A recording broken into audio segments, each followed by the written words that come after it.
தமிழர் நம்ம விடுதலை கூட்டணி கட்சியினுடைய கழகம் 2வது ஆண்டு விழா, அதாவது விஜயின் 3rd இயரோட தொடக்க விழா. இன்னைக்கு தமிழ்நாட்டில் ஒரு மிகப்பெரிய ஒரு கட்சியாக நம்ம வளர்ந்து இருக்கிறோம் அப்படின்னா அது உங்களால் தான்.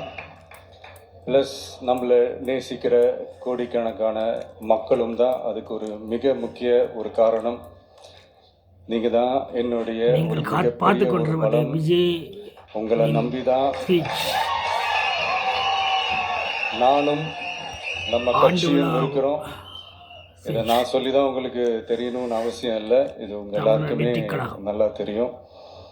அதனால இன்னைக்கு உங்கள் எல்லாருக்கும், நம்ம கட்சியில் இருக்கிற தோழர்களுக்கும் தொண்டர்களுக்கும், இந்த கட்சியினுடைய ஒரு தலைமை தொண்டனான என்னுடைய வாழ்த்துக்களும் நன்றிகளும்.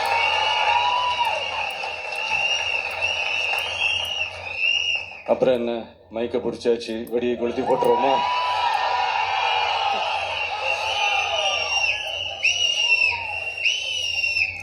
(1977) ஜூன் மாதம் நினைக்கிறேன், ஜூன் மாதத்தில் புரட்சி தலைவர் எம்ஜிஆர் அவர்கள் ரேடியோவில் ஒரு பேட்டி ஒன்று கொடுத்தாங்க. அதில் பேசும்போது சொன்னாங்க, பேரறிஞர் அண்ணா அவர்கள் இருந்த இடத்தில் இப்படிப்பட்டவர்களும் அமர்கின்ற ஒரு நிலைமை ஏற்பட்டுச்சேன்னு எண்ணி எண்ணி கண்ணீர் வடித்தேன். அன்னைக்கு அந்த கண்ணீரை துடைக்க ஆரம்பித்த இயக்கம் தான் அண்ணா திராவிட முன்னேற்ற கழகம்னு சொன்னார். அதே மாதிரி 2017 அப்புறம் 2021 அப்புறம் தமிழ்நாட்டுடைய நிலைமையை பற்றி யோசித்து பார்த்த நம்ம தமிழக மக்கள், காமராஜர் அவர்கள் இருந்த இடத்தில், அண்ணா அவர்கள் இருந்த இடத்தில், எம்ஜிஆர் அவர்கள் இருந்த இடத்தில் இப்படிப்பட்டவர்களும் அமர்கின்ற ஒரு நிலைமை ஏற்பட்டுச்சேன்னு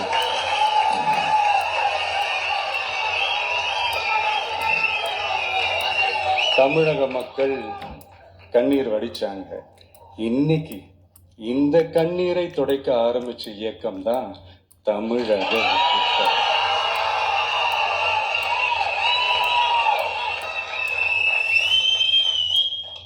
இப்படியெல்லாம் நம்ம பேசுறதுனால கண்டிப்பா சில பேர் கொந்தளிப்பாங்க. அது பத்தில நம்ம கவலைப்படக்கூடாது. ஏன்னா கொந்தளிக்கிறது தான் அவங்களுக்கு வேலையே. புரிதுங்களா அவங்களுக்கு?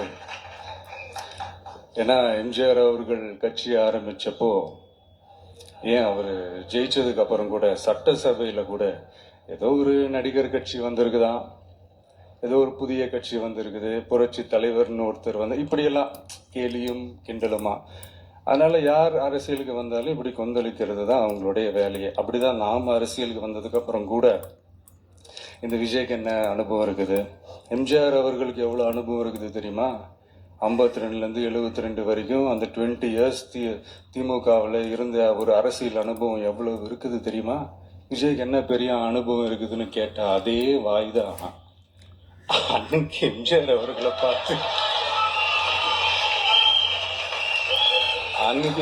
அவர்களை பார்த்து, அரசியல் அரிச்சியோடி தெரியாதவர், கவர்ச்சியை மட்டுமே நம்பி இருக்கிறவர், அட்டக்கத்தி, வாய் விளம்பர வள்ளல்,